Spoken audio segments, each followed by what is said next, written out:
ಶ್ರೀ ಮಹಾಲಿಂಗೇಶ್ವರ ದೇವಸ್ಥಾನದ ಸಮಗ್ರ ಅಭಿವೃದ್ಧಿಗೆ ನಮ್ಮ ಸಂಪೂರ್ಣ ಬೆಂಬಲವನ್ನ ವ್ಯಕ್ತಪಡಿಸುತ್ತೇವೆ. ದೇವಸ್ಥಾನವು ಇನ್ನಷ್ಟು ಅಭಿವೃದ್ಧಿಯನ್ನ ಹೊಂದಬೇಕು, ಭಕ್ತರಿಗೆ ಉತ್ತಮ ಸೌಲಭ್ಯಗಳು ದೊರೆಯಬೇಕು ಹಾಗೂ ಅದರ ಧಾರ್ಮಿಕ ವೈಭವ ಇನ್ನಷ್ಟು ಹೆಚ್ಚಾಗಬೇಕು ಎಂಬುದು ನಮ್ಮೆಲ್ಲರ ಆಶಯವಾಗಿದೆ. ಆದರೆ ಪ್ರಸ್ತುತ ದೇವಸ್ಥಾನದ ಅಭಿವೃದ್ಧಿ ಹಾಗೂ ಹೊಸ ರಸ್ತೆ ನಿರ್ಮಾಣಕ್ಕೆ ಸಂಬಂಧಿಸಿದಂತೆ ಯೋಜನೆಗಳು ರೂಪುಗೊಳ್ತಾ ಇರುವ ಬಗ್ಗೆ ತಿಳಿದು ಬರ್ತಾ ಇದೆ. ಇಂತಹ ಮಹತ್ವದ ಯೋಜನೆಗಳನ್ನ ಭಕ್ತರೊಂದಿಗೆ ಸಮಾಲೋಚನೆ ನಡೆಸದೆ ಹಾಗೂ ಅವರ ಅಭಿಪ್ರಾಯಗಳನ್ನ ಪಡೆದುಕೊಳ್ಳದೆ ರೂಪಿಸುವಂತದ್ದು ಸೂಕ್ತ ಅಲ್ಲ ಎಂಬ ಅಭಿಪ್ರಾಯ ಭಕ್ತರಲ್ಲಿ ವ್ಯಕ್ತವಾಗ್ತಾ ಇದೆ. ದೇವಸ್ಥಾನದಂತಹ ಸಾರ್ವಜನಿಕ ಧಾರ್ಮಿಕ ಕ್ಷೇತ್ರಕ್ಕೆ ಸಂಬಂಧಿಸಿದ ಪ್ರಮುಖ ನಿರ್ಧಾರಗಳು ಪಾರದರ್ಶಕವಾಗಿ ಹಾಗೂ ಭಕ್ತರನ್ನ ವಿಶ್ವಾಸಕ್ಕೆ ತೆಗೆದುಕೊಂಡು ಸಾಮೂಹಿಕ ನಿರ್ಣಯದ ಮೂಲಕ ಕೈಗೊಳ್ಳುವಂತದ್ದು ಅತ್ಯಗತ್ಯವಾಗಿದೆ. ಅಭಿವೃದ್ಧಿ ಕಾಮಗಾರಿಗಳ ಭಾಗವಾಗಿ ನಟರಾಜ ವೇದಿಕೆ ಹಾಗೂ ಅಲ್ಲಿನ ಕಟ್ಟಡವನ್ನ ತೆರವುಗೊಳಿಸುವುದರ ಬಗ್ಗೆ ತಿಳಿದು ಬಂದಿದೆ. ಆದರೆ ಈ ಕಾರ್ಯವು ಸಂಬಂಧಪಟ್ಟ ಕಾನೂನು ಮತ್ತು ಆಡಳಿತಾತ್ಮಕ ನಿಯಮಗಳನ್ನ ಅನುಸರಿಸಿ ನಡೆದಿದೆಯೇ, ಟೆಂಡರ್ ಪ್ರಕ್ರಿಯೆ ಪಾಲಿಸಲಾಗಿದೆಯೇ ಹಾಗೂ ತೆರವುಗೊಳಿಸಿದ ಸಾಮಗ್ರಿಗಳಿಂದ ಬಂದ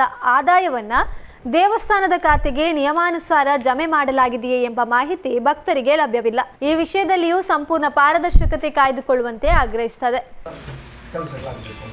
ಯಾರಿಗೂ ವಿರೋಧ ಇಲ್ಲ, ಮನೆಯವರಿಗೂ ವಿರೋಧ ಇಲ್ಲ, ನಿಮಗೂ ಅಂದ್ರೆ ವ್ಯವಸ್ಥಾಪನೆ ಇದಕ್ಕೂ ಇಲ್ಲ, ಅಭಿವೃದ್ಧಿಗೂ ವಿರೋಧ ಇಲ್ಲ, ಯಾವುದಕ್ಕೂ ಇಲ್ಲ. ಆದರೆ ಇದರಲ್ಲಿ ನಮ್ಮ ಮನವಿಗಳಲ್ಲಿ ಕೆಲವು ಬೇಡಿಕೆಗಳಿದೆ. ಅದರಲ್ಲಿ ಏನಂದರೆ ಏನು ನಮ್ಮ ಪಾವಿತ್ರ್ಯತೆ, ದೇವಸ್ಥಾನದ ಪಾವಿತ್ರ್ಯತೆ ಮತ್ತು ನಂಬಿಕೆಗಳಿಗೆ ಯಾವುದೇ ಧಕ್ಕೆ ಬಾರದ ರೀತಿಯಲ್ಲಿ ಮತ್ತು ಎಲ್ಲವೂ ಕೂಡ ನಾಳೆ ಅದು ಹಾಗೆ ಆಗಬಾರ್ದಿತ್ತು ಅಂತ ಬರಬಾರ್ದು, ಎಲ್ಲಿ ಕೂಡ ಮುಂದಕ್ಕೆ ಕೂಡ ಆ ರೀತಿಯಲ್ಲಿ ನೀವು ಯೋಚನೆ ಮಾಡಿ ಮಾಡಬೇಕು. ಆಯಿತು ನಿಮ್ಮ ಮನವಿಯನ್ನು ಸ್ವೀಕರಿಸಿದ್ದೇವೆ. ನಮ್ಮ ವ್ಯವಸ್ಥಾಪನಾ ಸಮಿತಿಯ ಸಭೆ ಕರೆದು ಅದನ್ನು ನಿರ್ಣಯ ಹೇಗೆ ಬೇಕು ಅದನ್ನು ನಮ್ಮ ಸಮಿತಿಯ ಸದಸ್ಯರೊಂದಿಗೆ, ಜೀರ್ಣೋದ್ಧಾರ ಸಮಿತಿಯ ಅಧ್ಯಕ್ಷರ ಪದಾಧಿಕಾರಿಗಳೊಂದಿಗೆ ಚರ್ಚಿಸಿ ಮುಂದಿನ ಕ್ರಮ ಕೈಗೊಳ್ತೀವಿ. ಮತ್ತು ಈ ರೀತಿ ದೊಡ್ಡ ಒಂದು ಇದು ಮಾಡಿದಾಗ ಒಂದಷ್ಟು ಭಕ್ತಾದಿಗಳ ಸಲಹೆಗಳನ್ನು ತಗೊಳ್ಳೋದು ಒಳ್ಳೆಯದು ಅಂತ ನಮ್ಮ ಅಭಿಪ್ರಾಯ. ನೀವು ಮಾಡೋದಕ್ಕೆ ನಾನು ಹೇಳಿದ್ರೆ ಒಳ್ಳೆ ಕೆಲಸ ಮಾಡೋದಕ್ಕೆ ಅಂದರೆ ದೇವಸ್ಥಾನಕ್ಕೆ ಒಳ್ಳೆ ಕೆಲಸ ನೀವು ಮಾಡಲಿಕ್ಕೆ ಬಂದದ್ದು, ಆದರೆ ಅದು ಜನರಿಗೆ ಅಹಿತ ಆಗಬಾರ್ದು ಅಂತ ಬಂದು ನಮ್ಮದು ರಸ್ತೆಯದ್ದು ಬಗ್ಗೆ ಮಾತ್ರ ಅಲ್ಲ, ಗುಡಿಗಳದ್ದು ಅದೆಲ್ಲ ನಮ್ಮದು ಅದರಲ್ಲಿ ಬೇಡಿಕೆಗಳು ಉಂಟು. ಪರಿಗಣಿಸ್ತೇವೆ. ನಾಗನದ್ದುಂಟು, ನವಗ್ರಹದ್ದುಂಟು, ಅಯ್ಯಪ್ಪನದ್ದುಂಟು, ಎಲ್ಲವನ್ನು ಪರಿಗಣಿಸಬೇಕು.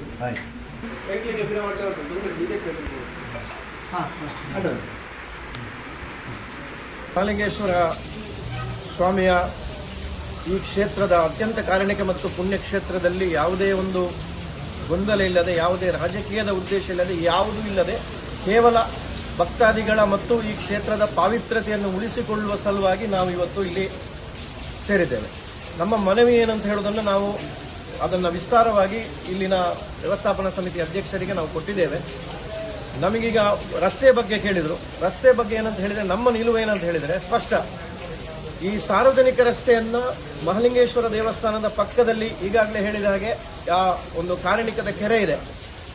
ಪುತ್ತೂರಿಗೆ ಒಂದು ಪುತ್ತೂರು ಅಂತ ಹೇಳುವ ಹೆಸರು ಬಂದದ್ದೇ ಆ ಕೆರೆಯಿಂದಾಗಿ. ಅಂತಹ ಒಂದು ಪವಿತ್ರ ಕೆರೆಯ ಪಕ್ಕದಲ್ಲೇ ಸಾರ್ವಜನಿಕ ರಸ್ತೆಯನ್ನು ನಿರ್ಮಾಣ ಮಾಡಿ ಅದನ್ನು ಇಡೀ ದೇವಸ್ಥಾನದ ಜಾಗದ ಉದ್ದಕ್ಕೂ ಸಾರ್ವಜನಿಕ ರಸ್ತೆ ಮಾಡುವುದಕ್ಕೆ ನಮ್ಮ ವಿರೋಧ. ಯಾಕೆ ಅಂತ ಹೇಳಿದರೆ ಅದರಲ್ಲಿ ಇರತಕ್ಕಂಥ ಮುಂದಿನ ಗೊಂದಲಗಳು ಏರ್ಪಾಡಾಗಲಿಕ್ಕೆ ಸಾಧ್ಯತೆಗಳಿವೆ. ಸಾರ್ವಜನಿಕ ರಸ್ತೆಯು ದೇವಸ್ಥಾನದ ಪಕ್ಕದಲ್ಲೇ ಹಾದು ಹೋದರೆ ನಾಳೆ ಎಲ್ಲ ರೀತಿಯ ಗೊಂದಲಗಳಿಗೆ, ಅಂದರೆ ಅನ್ಯಮತ ಇರಬಹುದು ಅಥವಾ ಬೇರೆ ಇನ್ನೇನೋ ಚಟುವಟಿಕೆಗಳಿರಬಹುದು, ಕೆರೆಯ ಪಾವಿತ್ರ್ಯತೆ ಎಲ್ಲವೂ ಹಾಳಾಗುವಂತಹ ಸಂದರ್ಭ ಬರಬಹುದು ಅಂತ ಹೇಳುವ ಒಂದು ಕಾಳಜಿಯಿಂದ ನಾವು ಇದನ್ನ ಮಾತಾಡ್ತಾ ಇದ್ದೇವೆ. ಇನ್ನೊಂದು, ಈ 24 ಮನೆಗಳಿಗೆ ಏನು ರಸ್ತೆಯ ವಿಚಾರ ಇದೆ ಅದಕ್ಕೆ ನಮ್ಮದು ಖಂಡಿತವಾಗಿ ವಿರೋಧ ಇಲ್ಲ. ಅವರಿಗೆ ನಾವು ಬೆಂಬಲವಾಗಿ ಇದ್ದೇವೆ. ಯಾಕಂತ ಹೇಳಿದ್ರೆ ಅವರಿಗೆ ಮೂಲಭೂತ ಸೌಕರ್ಯವನ್ನು ಕೊಡಬೇಕು. ಪ್ರತಿಯೊಬ್ಬ ಹಿಂದೂವಿಗೂ ಕೂಡ ಮೂಲಭೂತ ಸೌಕರ್ಯ ಕೊಡುವ ವಿಚಾರದಲ್ಲಿ ವಿಶ್ವ ಹಿಂದೂ ಪರಿಷತ್ ಯಾವಾಗಲೂ ಬೆಂಬಲದಲ್ಲೇ ಇರ್ತದೆ. ಅವರಿಗೆ ಇನ್ನೊಂದು ರೀತಿಯಲ್ಲಿ ಅದನ್ನು ಕಲ್ಪಿಸಿ ಬೇರೆ ಕಡೆಯಿಂದ ಏನು ಸಂಪರ್ಕ ರಸ್ತೆಯನ್ನು ಕಲ್ಪಿಸಲಿಕ್ಕೆ ನಮ್ಮದು ಸದಾ ಬೆಂಬಲ ಇದೆ. ಅವರೊಂದಿಗೆ ನಾವಿದ್ದೇವೆ ಅಂತ ಹೇಳಲಿಕ್ಕೆ ನಾನು ಬಯಸ್ತೇನೆ. ಜೊತೆಗೆ ಈ ರಸ್ತೆಯ ಬಗ್ಗೆ ದೇವಸ್ಥಾನದ ಆಸ್ತಿ ಪಾಸ್ತಿಗಳನ್ನ ಯಾವ ರೀತಿಯಲ್ಲಿ ಅದನ್ನ ಅಭಿವೃದ್ಧಿಯನ್ನ ಮಾಡಬೇಕು ಅನ್ನೋದರ ಬಗ್ಗೆ ವ್ಯವಸ್ಥಾಪನಾ ಸಮಿತಿಯ ಏನು ನಿರ್ಣಯಗಳು ಕೈಗೊಂಡಿದ್ದಲ್ಲಿ ಆ ಅಭಿವೃದ್ಧಿಗೆ ನಮ್ಮ ಬೆಂಬಲ ಇದೆ. ಆದರೆ ಬೇಕಾಬಿಟ್ಟಿ ಏನು ನಿರ್ವಹಣೆಗೆ ನಮ್ಮ ವಿರೋಧ ಇದೆ ಅಂತ ಹೇಳಲಿಕ್ಕೆ ನಾನು ಈ ಸಂದರ್ಭದಲ್ಲಿ ಬಯಸ್ತೇನೆ.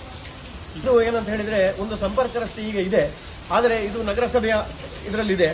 ಆದರೆ ನಮಗೆ ಇನ್ನು ಈ ರೀತಿಯಾಗಿ ಒಂದು ಏನು ಇಡೀ ದೇವಸ್ಥಾನದ ಸುತ್ತಲಾಗಿ ಒಂದು ಸಾರ್ವಜನಿಕ ರಸ್ತೆಯನ್ನು ಮಾಡುವಂತಹ ಸಂದರ್ಭದಲ್ಲಿ ನಾನಾಗಲೇ ಹೇಳಿದೆ, ಕೆರೆಯ ಪಕ್ಕದಲ್ಲಿ, ದೇವಸ್ಥಾನದ ಪಕ್ಕದಲ್ಲಿ ಹಾದು ಹೋಗುವಂತಹ ಸಾರ್ವಜನಿಕ ರಸ್ತೆ ಇದ್ರೆ ನಾಳೆ ಗೊಂದಲಗಳಾಗ್ತದೆ.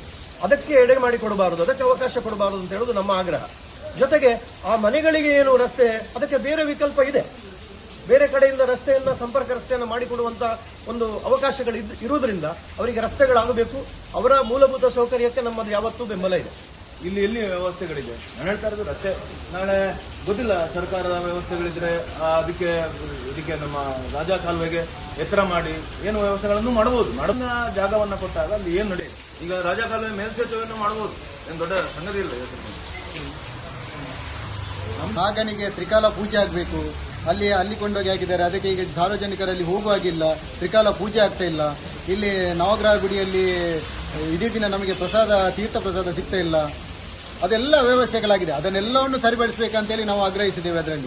ಅದರೊಂದಿಗೆ ರಸ್ತೆ ಕೂಡ. ಮತ್ತೆ ನಮ್ಮ ವಿಸ್ತೃತವಾಗಿ ವಿಶ್ವ ಹಿಂದೂ ಪರಿಷತ್ತಿನ ವತಿಯಿಂದ ಅವರೆಲ್ಲ ಅಭಿವೃದ್ಧಿ ಕಾರ್ಯಗಳಿಗೆ ನಮ್ಮ ಬೆಂಬಲ ಇದೆ ಅಂತ ಕೂಡ ನಾವು ಹೇಳಿದ್ದೇವೆ. ಅವರ ಎಲ್ಲ ಅಭಿವೃದ್ಧಿ ಕಾರ್ಯಗಳಿಗೆ ನಮ್ಮ ಬೆಂಬಲ ಇದೆ. ಆದರೆ ಗೊಂದಲ ಏರ್ಪಾಡಾಗದೆ ಸುಸೂತ್ರವಾಗಿ ಅದು ಎಲ್ಲವೂ ನೆರವೇರಬೇಕು ಮಹಾಲಿಂಗೇಶ್ವರ ದೇವರ ಸನ್ನಿಧಿಯಲ್ಲಿ ಅನ್ನೋದನ್ನು ಮಾತಾಡ್ತೀವಿ. ಸೀಮಾಧಿಪತಿ ಆಗಿರ್ತಕ್ಕಂಥ ಶ್ರೀ ಮಹಾಲಿಂಗೇಶ್ವರ ದೇವಸ್ಥಾನದ ಜೀರ್ಣೋದ್ಧಾರ ಮತ್ತು ಅಭಿವೃದ್ಧಿ ಕಾರ್ಯಗಳು ನಡೀತಾ ಇರತಕ್ಕಂಥ ನಮಗೆಲ್ಲರಿಗೂ ಗೊತ್ತಿದೆ. ಈ ಸಂದರ್ಭ ಒಂದಷ್ಟು ಸಂಶಯಗಳಿಗೆ ಮತ್ತು ಭಕ್ತರ ಗೊಂದಲಗಳಿಗೆ ಕಾರಣ ಆಗಿರತಕ್ಕಂಥ ವಿಚಾರಗಳನ್ನ ಕಾರ್ಯನಿರ್ವಹಣಾಧಿಕಾರಿ ಮತ್ತು ಇವತ್ತು ವ್ಯವಸ್ಥಾಪನಾ ಸಮಿತಿಯ ಅಧ್ಯಕ್ಷರ ಗಮನಕ್ಕೆ ತಂದು ಅದನ್ನ ಸರಿಪಡಿಸಬೇಕು ಅಂತ ಹೇಳುವಂತಹ ಆಗ್ರಹವನ್ನು ಮಾಡೋದಕ್ಕೋಸ್ಕರ ಇವತ್ತು ಒಂದು ಮನವಿಯನ್ನು ನಾವು ಕೊಟ್ಟಿದ್ದೇವೆ. ನಮ್ಮ ಪತ್ರಿಕೆಗಳಲ್ಲಿ ಇವತ್ತು ಕಾಣಸಿಕ್ಕಂತೆ ಸುಮಾರು 3 ಕೋಟಿ ರೂಪಾಯಿ ವೆಚ್ಚದಲ್ಲಿ ಸುಮಾರು 30 ಫೀಟು, ಕೆಲವೊಂದು ಕಡೆ 16 ಮೀಟರ್ ಅಂದ್ರೆ 50 ಫೀಟಿನ ಅಗಲದ ರಸ್ತೆ ಮಹಾಲಿಂಗೇಶ್ವರ ದೇವಸ್ಥಾನದ ಹಿಂದಿನ ಗಣೇಶ ಪ್ರಸಾದ್ ಹೋಟೆಲಿಂದ ಸ್ಮಶಾನದ ಗೇಟಿನ ತನಕ ಒಂದು ನೂತನ ರಸ್ತೆ ನಿರ್ಮಾಣ ಆಗ್ತದೆ ಅಂತ ಹೇಳುವಂತ ಒಂದು ಸುದ್ದಿಗಳು ಇವತ್ತು ಬಹಳ ವೇಗದಲ್ಲಿ ಹರಡ್ತಾ ಇದೆ. ನಾವು ಯಾವತ್ತು ಅಭಿವೃದ್ಧಿ ಕಾರ್ಯಗಳಿಗೆ, ದೇವಳದ ನಿತ್ಯ ನೈಮಿಕ ಕಾರ್ಯಗಳಿಗೆ 100ಕ್ಕೆ 100 ಅಡ್ಡಿ ಮಾಡುವವರಲ್ಲ. ಯಾಕೆಂತ ಕೇಳಿದ್ರೆ ನಾವು ನಮ್ಮ ಹಿರಿಯರಿಂದ ನಂಬಿಕೊಂಡು ಬಂದಿರತಕ್ಕಂಥ ಸೀಮಾಧಿಪತಿ ಆಗಿರ್ತಕ್ಕಂಥ ಮಹಾಲಿಂಗೇಶ್ವರನ ಪಾವಿತ್ರ್ಯತೆಗೆ, ಅಲ್ಲಿ ಇರ್ತಕ್ಕಂಥ ಭಕ್ತರ ನಂಬಿಕೆಗಳಿಗೆ ಯಾವಾಗ ಧಕ್ಕೆ ಬರುತ್ತೆ, ಯಾವಾಗ ತೊಂದರೆ ಆಗತ್ತೆ, ಅದರ ವಿರುದ್ಧ ನಾವು ನಿಲ್ಲಬೇಕಾಗಿರ್ತಕ್ಕಂಥದ್ದು, ಅದರ ವಿರುದ್ಧ ನಾವು ಎಚ್ಚರಿಕೆ ಮಾಡಬೇಕು, ಜಾಗೃತ ಮಾಡಬೇಕಾಗಿರ್ತಕ್ಕಂಥ ನಮ್ಮ ಕರ್ತವ್ಯ ಅಂತ ಹೇಳುವಂಥ ದೃಷ್ಟಿಯಿಂದ ಈ ಮನವಿಯನ್ನ ಇವತ್ತು ಕೊಟ್ಟಿದ್ದೇವೆ. ನಮ್ಮ ಆಗ್ರಹಗಳು ಇಷ್ಟೇ. ಇವತ್ತು ಗಣೇಶ್ ಪ್ರಸಾದ್ ಹಿಂದಿನ ಹೋಟೆಲ್ ಅಲ್ಲಿಂದ ಇರತಕ್ಕಂಥ ಸಂದರ್ಭ ರಸ್ತೆ ನಿರ್ಮಾಣ ಆದಾಗ ಇಲ್ಲಿಯ ಪವಿತ್ರವಾಗಿರ್ತಕ್ಕಂಥ ಮುತ್ತಿನ ಕೆರೆ, ಅತ್ಯಂತ ವಿಶೇಷವಾಗಿರ್ತಕ್ಕಂಥ ಕೆರೆ, ಅಲ್ಲಿಯ ಪಾವಿತ್ರ್ಯತೆಗೆ, ಅಲ್ಲಿ ಇರತಕ್ಕಂಥ ನೀರಿನ ವ್ಯವಸ್ಥೆಗಳಿಗೆ ಏನಾದರೂ ತೊಂದರೆಗಳಾಗತ್ತಾ? ಎರಡನೇದು, ಇವತ್ತು ನಾಗನ ಮೂಲಬಿಂಬ ಮತ್ತು ಅಯ್ಯಪ್ಪನ ಗುಡಿ ತೆಗೆದಿರ್ತಕ್ಕಂಥ ಸಂದರ್ಭ, ಅಯ್ಯಪ್ಪನ ವಿಗ್ರಹ ಈಗಾಗಲೇ ಬಾಲಾಲಯದಲ್ಲಿ ಸ್ಥಾಪನೆ ಆದರೂ ಸಹ ಅದಕ್ಕೆ ಪರ್ಮನೆಂಟ್ ಪೂರ್ತಿಯಾಗಿರ್ತಕ್ಕಂಥ ಕಟ್ಟಡ ಇನ್ನೂ ನಿರ್ಮಾಣ ಆಗಿಲ್ಲ. ಅಲ್ಲೂ ಏನೋ ಗೊಂದಲಗಳಿದೆ ಅಂತ ಹೇಳುವಂತ ವಿಚಾರಗಳು ಇವತ್ತು ಸಮಾಜದಲ್ಲಿ ಬಹಳ ಗೊಂದಲವನ್ನ ಸೃಷ್ಟಿಸಿದೆ. ಮೂರನೇದು, ಇವತ್ತು ಹೊಸ ರಸ್ತೆ ನಿರ್ಮಾಣ ಮಾಡೋದಕ್ಕೋಸ್ಕರ ಯಾವುದೇ ಪೂರ್ವಾನುಮತಿ ಇಲ್ಲದೆ ಇಲ್ಲಿರ್ತಕ್ಕಂಥ ನಟರಾಜ ವೇದಿಕೆ ಹಿಂದಿನ ಕಟ್ಟಡಗಳನ್ನ ತೆಗೆದಿರ್ತಕ್ಕಂಥದ್ದು ಹಲವು ಅನುಮಾನಗಳಿಗೆ, ಗೊಂದಲಗಳಿಗೆ ಎಡೆ ಮಾಡಿದೆ. ನಾವು ಸಹಜವಾಗಿ ಹೇಳ್ತಾ ಇರ್ತಕ್ಕಂಥದ್ದು, ಅಲ್ಲಿ ಹೊಸತೊಂದು ನಿರ್ಮಾಣ ಆಗಬೇಕು ಅಂದ್ರೆ ಹಳತನ್ನು ತೆಗೆಯೋದಕ್ಕೆ ನಮ್ಮ ಅಡ್ಡಿ ಇಲ್ಲ, ಸ್ಪಷ್ಟ ಇರಲಿ. ಆದ್ರೆ ಆ ಹಳದನ್ನ ತೆಗೆಯುವಾಗ ಒಂದು ಕನಿಷ್ಠ ಪಕ್ಷ ಸೌಜನ್ಯ ಪ್ರಕಾರ ಇವತ್ತು ಮಾಡಬೇಕಾಗಿರ್ತಕ್ಕಂಥ ಕರ್ತವ್ಯಗಳು, ಇವತ್ತು ಕಾರ್ಯನಿರ್ವಹಣಾಧಿಕಾರಿಗಳಿಗೆ ಇಲ್ಲಿ ಯಾವ ಕೆಲಸಕ್ಕೆ ಇಲ್ಲಿ ಕೂತ್ಕೊಂಡಿದ್ದಾರೆ, ಇಲ್ಲೇ ಒಂದು ಕಟ್ಟಡದ ತೆಗಿತಾ ಇದ್ದಾರೆ ಅಂತ ಹೇಳಿದ್ರೆ ಅದರ ಸ್ವತ್ತು, ಅದರಿಂದ ಬರತಕ್ಕಂಥ ಆದಾಯವನ್ನ ದೇವಸ್ಥಾನಕ್ಕೆ ಸಲ್ಲಿಸಿದಾರ, ಅದನ್ನ PWD ಇಲಾಖೆಯವರ ಮುಖಾಂತರ ಇವತ್ತು ಅದರ ವ್ಯಾಲ್ಯೂಯೇಷನ್ ಮಾಡಿಸಿದಾರ, ಅದನ್ನ ಟೆಂಡರ್ ಕರೆದಿದ್ದಾರ, ಅದರ ಹಣವನ್ನ ದೇವಸ್ಥಾನಕ್ಕೆ ಸಂದಾಯ ಮಾಡಿಸಿದಾರ. ಈ ರೀತಿ ಗೊಂದಲಗಳು, ಈ ರೀತಿಯ ಸಂಶಯಗಳು ಬಹಳ ಜನರಿಗೆ ಬಂದಿರತಕ್ಕಂಥ ಕಾರಣ ಅದರ ಜನರ ಪ್ರತಿನಿಧಿಯಾಗಿ, ಜನರ ಭಾವನೆಗಳ ಪ್ರತೀಕವಾಗಿ ನಾವು ಇವತ್ತು ಈ ಮನವಿಯನ್ನು ಕೊಟ್ಟಿರ್ತಕ್ಕಂಥ. ಇವತ್ತು ಕಾರ್ಯನಿರ್ವಹಣಾಧಿಕಾರಿಗಳಿಗೆ ಸ್ಪಷ್ಟವಾಗಿರ್ತಕ್ಕಂಥ ವಿಚಾರಗಳನ್ನು ಹೇಳ್ತಾ ಇದ್ದೀವಿ. ನೀವು ಇವತ್ತು ಹಳೆ ಕಟ್ಟಡವನ್ನು ತೆಗೆದಿರ್ತಕ್ಕಂಥ ಸಂದರ್ಭ ಯಾವ ಪಾರದರ್ಶಕತೆಯ ನಿಯಮವನ್ನು ಅನುಸರಿಸಿ, ಇದು ಯಾರ್ದೋ ಒಬ್ಬರ ಸೊತ್ತಲ್ಲ, ಇದು ಪಾರದರ್ಶಕತೆ ನಿಯಮವನ್ನು ಅನುಸರಿಸಿ ಈ ಕಟ್ಟಡವನ್ನು ತೆಗೆಯುವಂತಹ ಕೆಲಸವನ್ನು ಮಾಡಿದ್ದೀರಿ. ಅದರ ನಿಜವಾಗಿರ್ತಕ್ಕಂಥ ಸಂಗ್ರಹ, ಅದರಲ್ಲಿ ಬಂದಿರತಕ್ಕಂಥ ಆದಾಯವನ್ನು ಇಲ್ಲಿಗೆ ಸಲ್ಲಿಸಿದ್ರಿ, ಎಷ್ಟು ಬಂದಿದೆ ಇದನ್ನ ಸಮಾಜಕ್ಕೆ ಹೇಳಿ, ಭಕ್ತರಿಗೆ ಹೇಳಿ. ನಾವು ಸುಮ್ಮನೆ ಕೂತ್ಕೊಳ್ತೀವಿ. ಆದ್ರೆ ಇದು ಯಾವುದೂ ಇಲ್ಲದೆ, ಯಾವುದೇ ಒಂದು ಕನಿಷ್ಠ ಬೇಕಾಗಿರ್ತಕ್ಕಂಥ ನಿಯಮವನ್ನು ಅಳವಡಿಸದೆ ಏಕಾಏಕಿ ಈ ರೀತಿ ಮಾಡಿರ್ತಕ್ಕಂಥದ್ದು ಏನು ನಡೀತಾ ಇದೆ ಅಂತ ಹೇಳುವಂಥದ್ದು ಗೊಂದಲಗಳು ಸಮಾಜದಲ್ಲಿ ಇವತ್ತು ಮೂಡ್ತಾ ಇದೆ. ನಾನು ಮತ್ತೆ ಹೇಳ್ತಾ ಇದ್ದೇನೆ, ಮಹಾಲಿಂಗೇಶ್ವರನ ನಾವು ವಿವಾದಕ್ಕೆ ಎಡೆ ಮಾಡುವಂತ ನಮ್ಮ ಶಕ್ತಿಯೂ ಇಲ್ಲ, ಅದನ್ನು ಮಾಡುವಂತ ವ್ಯಕ್ತಿಗಳು ಅಲ್ಲ. ಆದ್ರೆ ದಯವಿಟ್ಟು ಎಲ್ರಿಗೂ ಹೇಳ್ತೇವೆ, ಮಹಾಲಿಂಗೇಶ್ವರನ ಪತ್ರಿಕೆಗಳಿಗೆ ನೀವು ಅದಕ್ಕೆ ನಾವು ಯಾರು ನಾನೂ ಅಲ್ಲ ಇನ್ನೊಬ್ಬರು ಯಾರು ಇದನ್ನು ಮಾಡುವಂತದ್ದು ಅಗತ್ಯ ಇಲ್ಲ ಅಂತ ಹೇಳುವಂತ ಸ್ಪಷ್ಟವಾಗಿರ್ತಕ್ಕಂಥ ವಿಚಾರವನ್ನು ಹೇಳ್ತೇನೆ. ಆದರೆ ಆಡಳಿತ ಮಂಡಳಿ, ಎಲ್ಲಿರ್ತಕ್ಕಂಥ ಕಾರ್ಯನಿರ್ವಹಣಾಧಿಕಾರಿ ಅಥವಾ ಧಾರ್ಮಿಕ ದತ್ತಿ ಇಲಾಖೆ ಏನು ಮಾಡಬೇಕಾಗಿರ್ತಕ್ಕಂಥ ಕೆಲಸ ಅದನ್ನು ಮಾಡದೆ ಏನೇನೋ ಮಾಡಿದ್ರೆ ಈ ರೀತಿಯ ಗೊಂದಲಗಳು ನಿರ್ಮಾಣ ಆಗುತ್ತೆ. ಅದಕ್ಕೋಸ್ಕರ ಇವತ್ತು ಈ ಮನವಿಯನ್ನು ಸಲ್ಲಿಸಿದ್ದೇವೆ. ಅಧ್ಯಕ್ಷರು ಹೇಳಿದ್ದಾರೆ ಮನವಿಯನ್ನು ಪರಿಗಣಿಸಿ ಅದಕ್ಕೆ ಏನು ಬೇಕಾದ ಕ್ರಮವನ್ನು ಕೈಗೊಳ್ತೇವೆ. ನಾವು ಅವರು ಏನು ಮಾಡ್ತಾರೆ ಅಂತ ಹೇಳೋದನ್ನ ವಾಚ್ ಅಂಡ್ ಸಿ ನೋಡ್ತೀವಿ.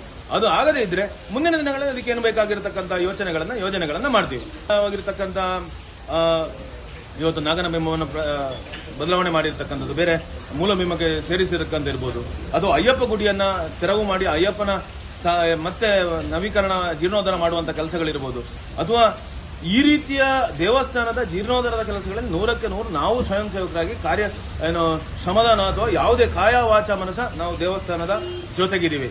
ಮಹಾಲಿಂಗೇಶ್ವರನ ಸೇವೆಗೆ ನಾವು ಎಲ್ಲರೂ ಸಿದ್ಧರಿದ್ದೀವಿ. ಆದರೆ ಈ ರೀತಿ ಗೊಂದಲಗಳನ್ನು ಸೃಷ್ಟಿ ಮಾಡಿಕೊಂಡೇ ಹೋಗುವುದಿದ್ರೆ ನಾವು ಅದನ್ನು ವಿರೋಧ ಮಾಡುವುದು 100ಕ್ಕೆ 100 ಸತ್ಯ.